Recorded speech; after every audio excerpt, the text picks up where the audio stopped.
Now, let's get Labour's take on all that from the Shadow Foreign Secretary, David Lammy. Joins us from central London. Now, morning, Mr. Lammy.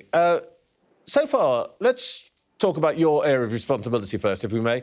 So far, you've essentially supported the government on its Ukraine policy, but you've criticised them for being distracted by domestic politics, and we'll come to all that in a minute. If they were not so distracted, what more would you want them to be doing? Well, look, of course, it's important that we stand up to Russian aggression abroad and in Central Europe, but it's hugely important that we deal with Russian aggression in our own country. And we have been calling now for months and months for the government to implement the Russia report that our Intelligence Select Committee reported on. We have no register of overseas property, 250,000 properties in London owned by overseas entities. They haven't dealt with the Computer Misuse Act. Why?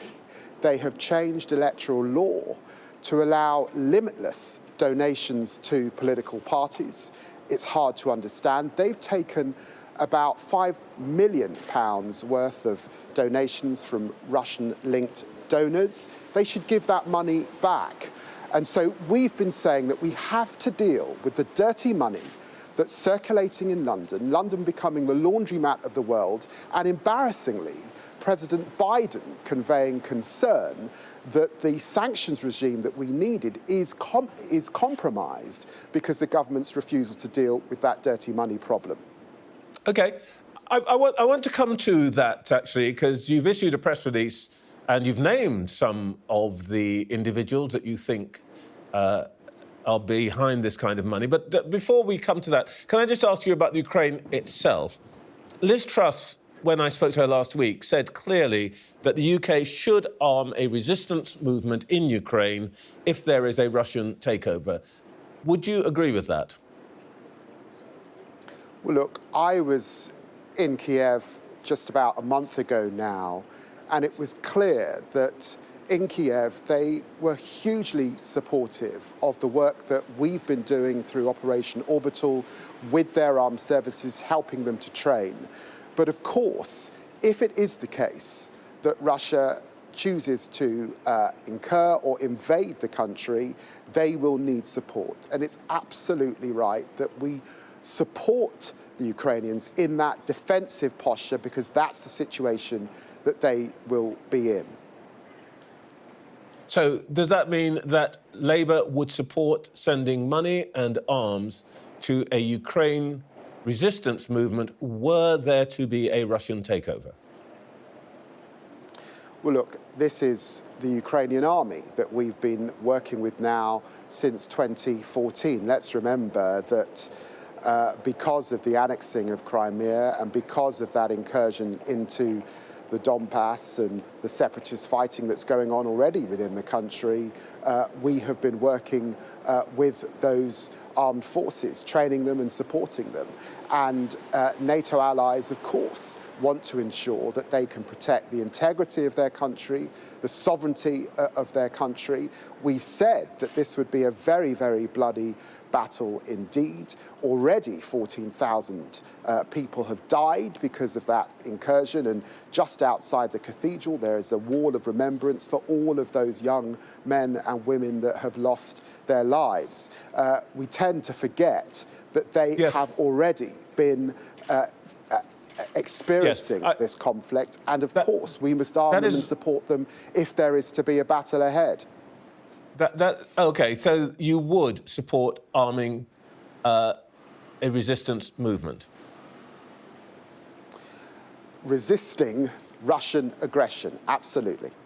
Thank you. Now, you obviously do want to talk about the issue of Russian, what you call dirty money in London. Just to get one thing clear, if any Labour politician or organisation were to be found taking money from Putin or any of his associates, you'd want them to give that money back or be thrown out of the Labour Party? I think at this time it's incumbent for all of us to be clear about the dangers of plutocrats, kleptocrats and money laundering in our country. The situation changed dramatically after 2014, and we should all be cognizant of that situation. It's against that backdrop that we have challenged the government on the donations that they have received. Yeah, I want to come to that in a second. I just want to ask you about something that's actually in your control, which is the Labour Party. Government. But I want to ask you about something that you can actually make a decision about, which is, would Labour throw out anybody who took Putin or Putin-associated money? Well, what we've asked for the Conservatives is to give the money back, and yes... No, I just asked you about the Labour Party. I'm going to ask you about the Conservatives, but I want to ask you about the Labour Party. Yes, and I'm responding to you, Trevor, and I'm saying that if that is the case, the money should be given back. OK, thank you. All right, well, let's talk about the Tories. And you've issued a press release today. And I want to look at some of the people that you name in your release. One of them is the Ukrainian-born Sir Leonard Blavatnik, who is the United Kingdom's richest man and is, you say, an example of what you call, and I'm quoting here from your release, the widespread presence of suspect Russian money in the UK. And you want the Conservatives, the Conservatives to give back the £145,000 he's given them in the last 10 years. Look, the case is this, that we have individuals in our country who often have dual nationality. Many of those individuals made money under Putin's regime, and if you go back upon the breakup of the Soviet Union, taking over what were previously national industries. The Times today is reporting the sons and daughters of people linked to Putin buying property here in London. It's against that backdrop that it's wrong to change our election law to say that you can have limitless donations. Of course it's important that we are completely above board, and any money associated with Vladimir Putin and his regime should be given back. Does that mean Sir Leonard Blavatnik should be given back his £145,000? This comes from your release. Give him the money back. That's what we've said. OK. Should Oxford University also give back the £75 million he gave them in 2010? And should your own alma mater, Harvard University, give back the $250 million it received from him in the past decade, if this is dirty money? I think we should make a distinction between political donations to our party. That is the distinction that was made in the Russia report. That is the distinction that was made by the Senate in their Foreign Affairs Committee report, where they were concerned about the influence of that money on political decisions of the day. So what we're talking about are political donations, and we must have a system that's accountable, that's transparent, and that is above board. That is the basis on which we are asking the government to deal with dirty money. But that's not just the Labour government doing it. Our own Intelligence Select Committee asked the government to do this, and there's a range of things that I've set out. Overseas property, how we change Companies House and our law, how we deal with espionage, how we deal with the golden visas that are effectively handed out to these individuals. OK, because you stressed the political donations, let's just try one more. Blavatnik has given money to Barack Obama, Hillary Clinton, Kamala Harris and Joe Biden. Will you be telling them that they should all be giving them that money back? Trevor, I don't think that those individuals need advice from me, and you know that. My concern is the politics of this country. Barack Obama shouldn't dirty his hands with this, should he? Their money from. My concern is the situation on our eastern borders. My concern is dirty money here in London. That's the concern of Joe Biden. It's the concern of our Intelligence Committee. And that is where Rachel Reeves and I this morning have said the Conservatives should give that money back. All right. OK, let's just return to as it were, normal politics, if that phrase can be used about what's going on right now.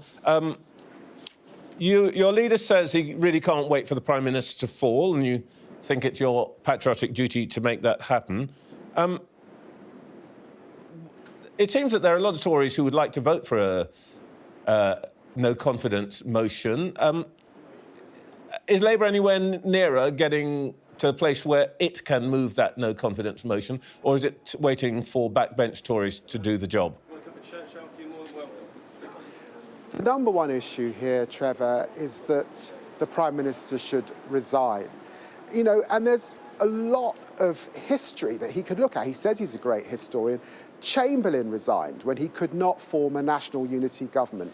Eden resigned after Suez. Theresa May indicated she would resign after a disastrous general election, and David Cameron resigned after the referendum.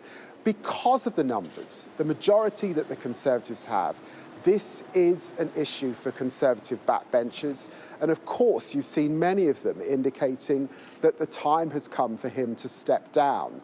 A vote of confidence. Well, why not give them the opportunity to vote for it? In the government. And of course, Labour have no confidence in the government. But this is an issue now about Boris Johnson and his fitness to govern. Yeah. Our allies are laughing at him. I get that. Our enemies are laughing at him. The public are ashamed of him. I get all that. Backbenchers have lack of confidence in him. It's on that basis that he should step down, Trevor. I get all that, but why aren't you giving the Conservative backbenchers and the other parties the opportunity to vote for that to happen? That's leadership, isn't it? You know on the numbers that we have in the Commons within the opposition, we can't make that happen, and that was sealed in the general election and the result that we have. So this is a matter for the 1922 committee, and it's about Boris Johnson individually. A confidence measure in the government, I suspect, would fail if we were to bring it to the floor of the House at this stage, because it would take Conservative backbenchers voting for it to bring him down. David Lammy, thank you very much indeed for your time this morning.